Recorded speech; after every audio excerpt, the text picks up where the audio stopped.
হায় আল্লাহ, সময় যত যাচ্ছে বন্যার পরিস্থিতি ততই খারাপের দিকে যাচ্ছে।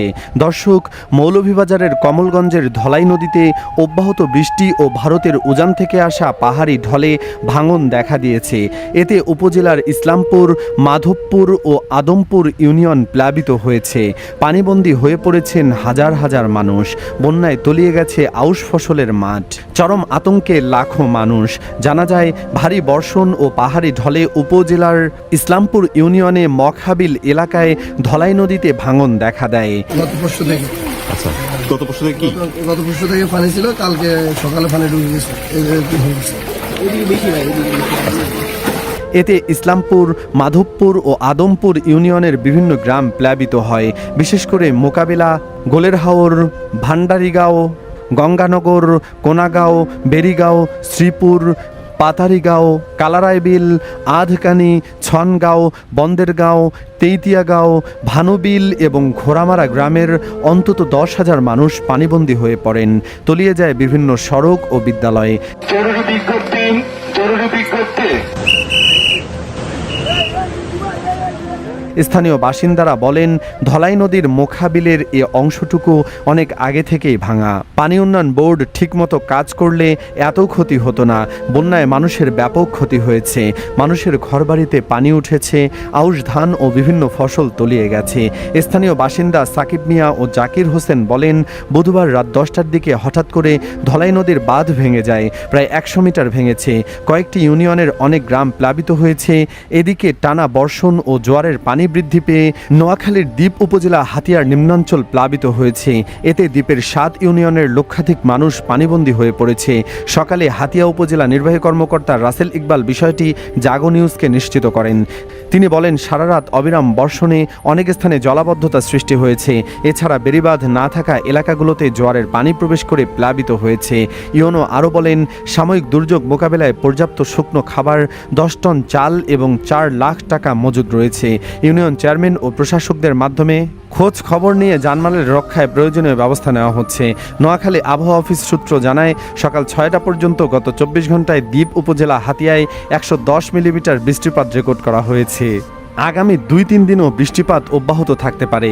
স্থানীয় সূত্র জানায়, রাতের বৃষ্টিতে এবং অস্বাভাবিক জোয়ারের পানিতে হাতিয়ার নিঝুমদ্বীপ, তমরদ্দি, সুখচর, চরকিং, জাহাজমারা এবং নলচিরা সহ অন্তত 7 ইউনিয়নের বীজতলা ফসলের ক্ষেত, মাছের ঘের ও কাঁচা ঘরবাড়ির ব্যাপক ক্ষয়ক্ষতি হয়েছে।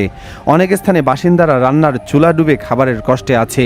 নিঝুমদ্বীপের বাসিন্দা আব্দুর রহিম জাগো নিউজকে বলেন, জাতীয় উদ্যান হওয়ায় এখানে কোনো বেড়িবাঁধ নেই, তাই অনায়াসে জোয়ারের পানি প্রবেশ করে। তার উপর অতিবৃষ্টিতে পুরো ইউনিয়ন জলমগ্ন। দুর্যোগ মোকাবেলায় প্রশাসনের সহায়তা জরুরি। চরকিং ইউনিয়নের সানাউল্লাহ বলেন, পানিবন্দী হওয়ায় নিম্ন আয়ের মানুষজন চরম বিপাকে পড়েছে। অনেকের রান্নাঘরে পানি ওঠায় গত 2 দিন ধরে হাঁড়িতে চাল ওঠেনি। এখন পর্যন্ত প্রশাসনের পক্ষ থেকে কোনো সহযোগিতা পাওয়া যায়নি। জরুরি ভিত্তিতে শিশুখাদ্য, শুকনো খাবার সহ প্রয়োজনীয় সহযোগিতা কামনা করছি। গত 5 দিন ধরে জেলার সঙ্গে হাতিয়ার ফেরি চলাচল বন্ধ থাকায় চেয়ারম্যান ঘাটে মালবাহী ট্রাক সহ শত শত যানবাহন আটকা পড়ে আছে। এতে অনেক কাঁচা পণ্য নষ্ট হয়ে যাচ্ছে। অন্যদিকে থাকা খাওয়া সহ পয়ঃনিষ্কাশনে কষ্ট পাচ্ছে আটকে থাকা যানবাহনের চালক ও সহকারীরা। অন্যদিকে ভারী বৃষ্টিতে সুনামগঞ্জের সুরমা, রক্তি, জাদুকাটা, বোলাইসহ সব নদ নদীর পানি বৃদ্ধি পেয়েছে। বেলা 11টা পর্যন্ত জেলার সুরমা নদীর পানি 44 সেন্টিমিটার বৃদ্ধি পেয়ে বিপদসীমার 0.53 মিটার নিচ দিয়ে প্রবাহিত হচ্ছে। তবে এখন পর্যন্ত এই অঞ্চলের কোনো নদ নদীর পানি বিপদসীমা অতিক্রম করেনি। সুনামগঞ্জ পানি উন্নয়ন বোর্ড জানিয়েছে, গত 24 ঘন্টায় অর্থাৎ সকাল 9টা পর্যন্ত সুনামগঞ্জে 265 মিলিমিটার বৃষ্টিপাত রেকর্ড করা হয়েছে, যা এবছরের সর্বোচ্চ বৃষ্টি।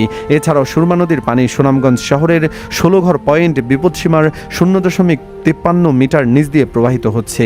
আগামী 2 দিন সুনামগঞ্জ ও উজানে ভারতের মেঘালয় প্রদেশে ভারী থেকে অতি ভারী এবং পরবর্তীতে আরও 2 দিন মাঝারি ভারী থেকে ভারী বৃষ্টিপাতের পূর্বাভাস রয়েছে। তবে বৃষ্টি অব্যাহত থাকলে সুনামগঞ্জের নদীর পানি বিপদসীমা অতিক্রম করে এই জেলায় স্বল্পমেয়াদী বন্যা পরিস্থিতি তৈরি হতে পারে। সুনামগঞ্জ পানি উন্নয়ন বোর্ডের নির্বাহী প্রকৌশলী 2 মোহাম্মদ ইমদাদুল হক বলেন, বৃষ্টিপাতের পাশাপাশি পাহাড়ি ঢল অব্যাহত থাকলে এই জেলায় বন্যা পরিস্থিতির সৃষ্টি হতে পারে। দর্শক, এবার আসছে খাগড়াছড়ির বন্যার খবর নিয়ে। জানা গেছে, ভারী বর্ষণ ও পাহাড়ি ঢলে খাগড়াছড়িতে বন্যা পরিস্থিতি আরও অবনতি হয়েছে। চেঙ্গি ও মাইদি নদীর পানি বৃদ্ধি পাওয়ায় জেলার বিভিন্ন নিম্নাঞ্চল প্লাবিত হয়েছে। একের পর এক সড়ক পানির নিচে তলিয়ে যাওয়ায় জেলার সঙ্গে কয়েকটি গুরুত্বপূর্ণ সড়কের যোগাযোগ বিচ্ছিন্ন হয়ে পড়েছে। এতে দীঘিনালা লংদু এবং দীঘিনালা সড়কের সরাসরি যান চলাচল বন্ধ হয়ে গেছে। সবচেয়ে বেশি দুর্ভোগে পড়েছেন সাজেকে অবস্থানরত পর্যটকেরা। গত 2 দিন ধরে 5 শতাধিক পর্যটক সেখানে আটকা পড়ে আছেন। সাজেক সড়কের কবলাখালী, সীমানাছড়া, মাচালাং এবং বাজারবাঘাই হাট এলাকায় সড়কের ওপর দিয়ে প্রবল স্রোতে পানি প্রবাহিত হওয়ায় কোনো যানবাহন চলাচল করতে পারছে না। সড়কের পানি না নামলে আজও পর্যটকদের সাজেকে অবস্থান করতে হবে। স্থানীয় প্রশাসন জানায় চেঙ্গি নদীর পানি কিছুটা কমতে শুরু করলেও মাইনী নদীর পানি এখনও অপরিবর্তিত রয়েছে। ফলে দীঘিনালা উপজেলার বিস্তীর্ণ এলাকা এখনও জলাবদ্ধ অবস্থায় রয়েছে। খাগড়াছড়িতে বন্যা পরিস্থিতির অবনতি, বন্ধ জেলার সব প্রাথমিক বিদ্যালয়ে। বন্যার কারণে উপজেলার 20টি আশ্রয় কেন্দ্রে প্রায় 3000 মানুষ আশ্রয় নিয়েছেন। এছাড়া প্রায় 8000 মানুষ পানিবন্দী হয়ে পড়েছেন। টানা বর্ষণে পাহাড় ধসের ঝুঁকিতে রয়েছে প্রায় 3500 পরিবার। সম্ভাব্য দুর্যোগ মোকাবেলায় জেলা প্রশাসন জেলার বিভিন্ন স্থানে 135টি আশ্রয় কেন্দ্র প্রস্তুত রেখেছে। এদিকে জেলার বিভিন্ন এলাকায় পাড়া মহল্লা এবং শিক্ষা প্রতিষ্ঠান প্লাবিত হওয়ায় বহু সরকারি প্রাথমিক বিদ্যালয়ে পাঠদান বন্ধ এবং শিক্ষা কার্যক্রম সাময়িকভাবে স্থগিত করা হয়েছে। জেলা প্রশাসন, সেনাবাহিনী, ফায়ার সার্ভিস এবং স্থানীয় জনপ্রতিনিধিরা পরিস্থিতি পর্যবেক্ষণ করছেন। ঝুঁকিপূর্ণ এলাকায় বসবাসকারীদের নিরাপদ আশ্রয়ে চলে যাওয়ার আহ্বান জানানো হয়েছে। পাশাপাশি নদীর পানি বৃদ্ধি এবং পাহাড় ধসের আশঙ্কা থাকায় প্রয়োজন ছাড়া কাউকে ঝুঁকিপূর্ণ এলাকায় না যাওয়ার পরামর্শ দিয়েছে প্রশাসন।